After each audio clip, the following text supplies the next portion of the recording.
Okay, good afternoon everybody. It's Dan Knowles from Mega Social and today I am talking with Gordon Ryan, who is a good friend of mine. He's an occupational psychologist who works with a number of organisations, supporting them with a wide range of people and organisational development issues. So I thought it'd be really interesting to speak to him today, just to talk about how social media and people's use of social media is impacting on the workplace, and Gordon will tell us more about how his experiences have really helped to companies to understand this and move forward. So thanks, Gordon. Thanks for joining me. So just for everyone's benefit, what is an occupational psychologist? What is occupational psychology? Well, occupational psychology is the study of people and their behaviour in a work setting. Right. So what we're really interested in is what's people's behaviour, what's their relationship with the work they do and the people that they work with, and most importantly, how does that turn into performance for the individual and for the organisation, and what effects does that have on things like their well-being, their engagement, but also in terms of their output. So it's really helping to understand performance and how to drive it through people. And yeah, I mean, I'm from a company called Prism Work Psychology, okay, where I'm the director, and what we talk about is performance through people. right, great, excellent. So when we chat, Gordon, we talk quite a bit about social media and the impact that has on people, has on staff, has on the workplace. What I'm particularly interested in, and I think quite a lot of people that I talk to, is how people's personalities differ from what we know offline when we have conversations with people to actually the personality you kind of get through a social media profile. And I'd be interested to know from a psychological perspective, what does that mean? How does that work? Well, I think if you go back to the probably the first form of electronic communication that we all became familiar with was texting, and then emailing, and now more recently social media. If you look at some of the behaviours that we use when we use systems of communication like emailing, for instance, and things that we would say in an email that we wouldn't necessarily say to somebody face to face, because it loses the nuance, but sometimes we feel more empowered, more enabled to say things in a much more terse way, in a way that we wouldn't maybe say something to somebody's face. And that's partly to do with the kind of the brevity of communications, losing some of the nuance of the behaviour, but also sometimes that people think in a way that they then communicate that they wouldn't do so if the person was in the room. So I suppose you then move that forward to social media. Yes. Does that happen on social media? And really it does. I mean, we can see this in instances of things like trolling. You know, the behaviours that we've seen in people who have become engaged in trolling behaviour is not behaviours that they would be normally associated with them as a person in other realities. Right. And so the way in which people then use the social media sort of space might not necessarily reflect kind of who they are in, for want of a better phrase, in a normal environment. Yeah, I mean, it's interesting you talk about trolling and the way kind of people change. I mean, I've just finished reading quite a comprehensive book about shaming and this kind of idea of feeling much more comfortable online in groups when other people are kind of saying things, so you naturally feel more comfortable kind of, and I guess there's some psychology around that as well. There is. What we know about group behaviour is that when people are participating in groups, there's two kind of particular phenomena that can take place. One is groupthink, which is, as many people will already know, is where people start to think more like the other people in the group, and we actually come up with a group norm about the way we think about things, and it becomes open and accepted to be like that.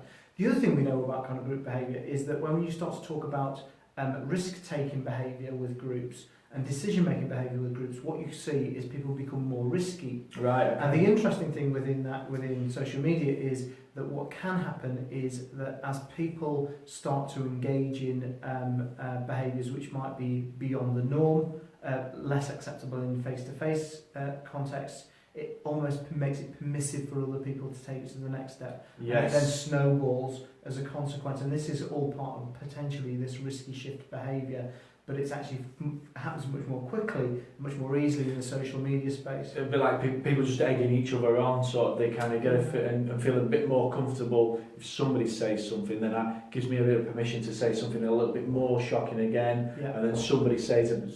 I mean, and we see this all the time on social, and it's caused a lot of problems. It's caused a lot of problems, I think, in society for particularly kind of teenagers and things that we hear about. So a lot of problems, but also in the workplace as well, and how people use it in the workplace. So bearing all this in mind, and the impact, and you talk about email, and you talk about texting and social media as a communication form.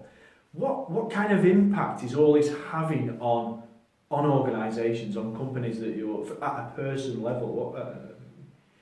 I think one of the things is that some of this sort of type of behaviour that you see in social media spaces. There's different forms of the social media space, isn't there? There's the corporate social media space. Absolutely, yeah. And there's the personal social media space. And a bit like those two spaces in normal life, they are separate, and at times the interests of them collide. Yeah. And what is seen is that sometimes people not seeing one as being more the corporate representation of themselves, and not managing sometimes the personal representation of themselves, becoming engaged in conversations in ways that are counterproductive to their own self. Yeah.